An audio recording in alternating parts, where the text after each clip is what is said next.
not a scene that we would typically see this early in September. Snow comes early to Colorado. Pretty shot from Loveland. But it isn't all pretty. Thousands of people along the Front Range woke up without power.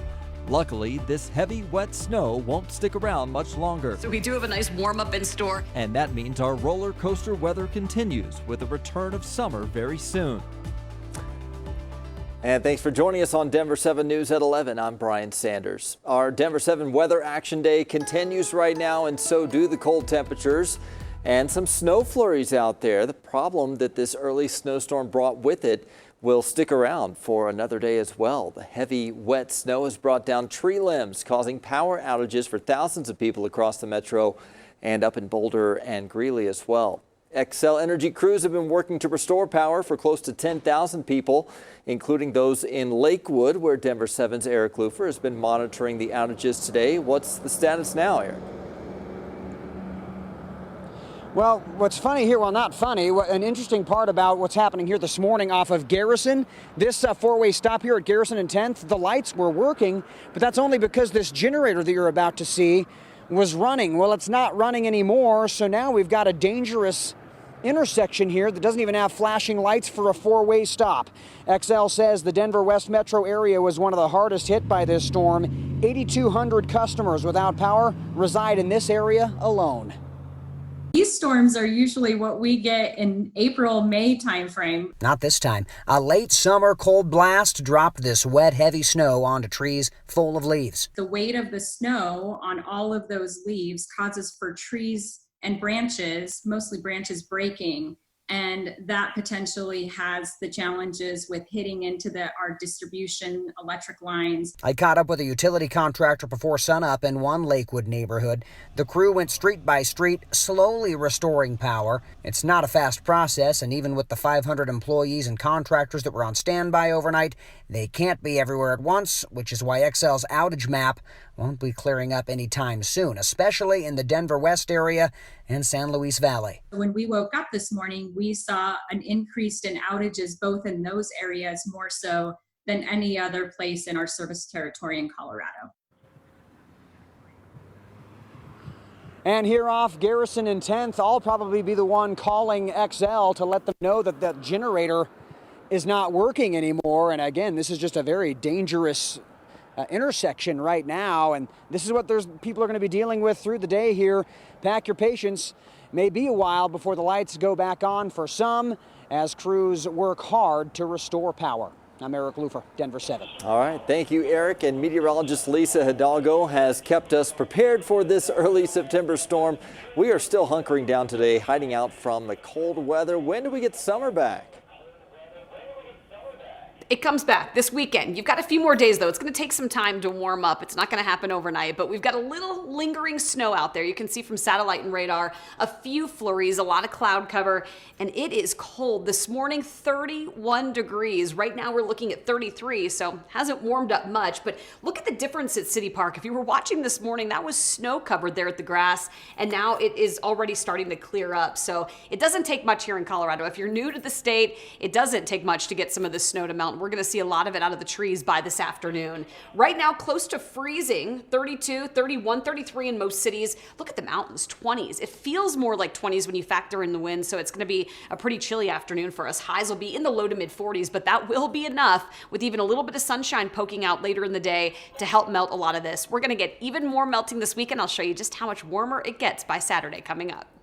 Lisa, slow down. That is the message from CDOT this morning, especially for drivers in the South Metro. CDOT says roads are mostly wet, but you still need to watch out for some slick, icy spots out there. CDOT says it is now focusing on the drive on I-25 between Denver and the Springs.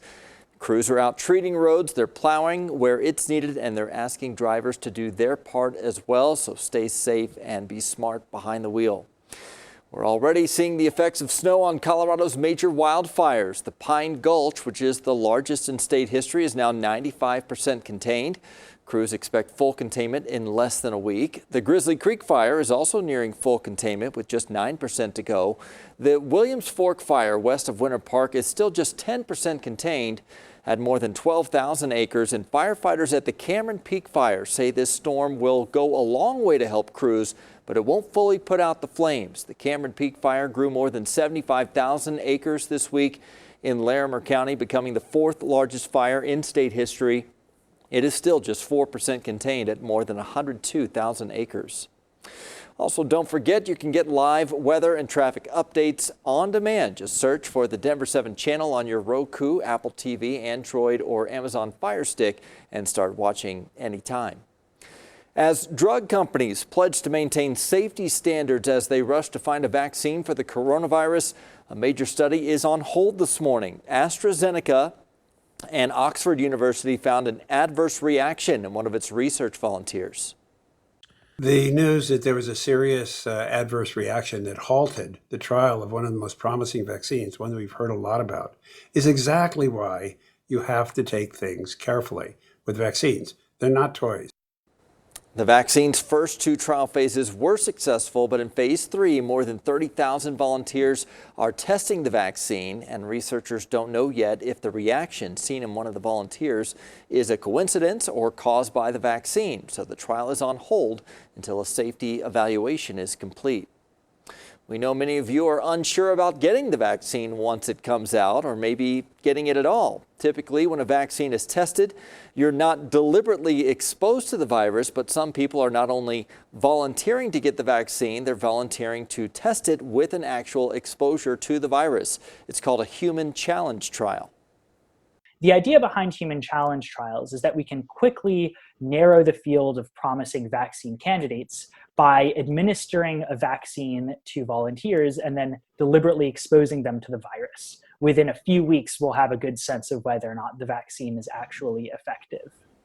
The nonprofit group One Day Sooner says more than 36,000 people already signed up for a human challenge trial if one or more vaccines become available. And the state is taking contact tracing to the next level with the help of Google and Apple. Governor Polis announced the launch of Exposure Notification Express. If you choose to participate, the app will share data with phones of the people you come into contact with. If you socialize with someone who later tests positive for the coronavirus, you'll get a notification. The more people are getting notified early and being able to go in for testing if they need it and self-isolating if they need it, the quicker we can get back to more people at Broncos games. The app is free, it's anonymous, and it does not share any private health information. Exposure Notification Express should be available to download by the end of the month. Wastewater is also helping health experts track the spread of the virus in communities across Colorado. Colorado State University is testing the wastewater at 17 areas of its campus. The results show if the virus is detected in that area, it would trigger testing for everyone living there. Contact tracing and wastewater tests led the university to require tests for people living in on-campus housing, employees and students living in fraternities and sorority houses. CU Boulder uses a similar system.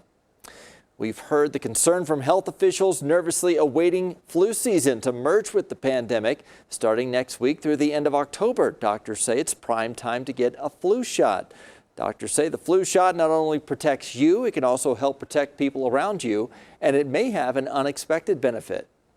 Is not only protective against influenza virus, but they've shown that you have a 25% less risk of developing other infections. So there is this enhanced immunity.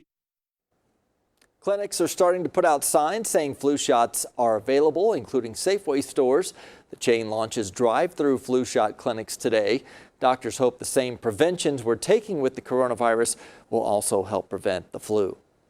High school sports in Colorado will remain on its adjusted schedule for the coronavirus. Earlier this summer, the Colorado High School Activities Association delayed fall sports until next spring. Districts argued some low-risk sports should resume if the district was ready. But CHSAA ruled the adjusted schedule is simply safer for everyone, especially for high-contact sports. While masks typically go well with Halloween, they may not be enough to save trick-or-treating this year. Communities are already canceling candy collection this year, including Los Angeles, where the county health department officially banned it this morning. They say it's simply too difficult to maintain social distancing while going door to door. Other events like trunk-or-treat parties and haunted houses are also banned.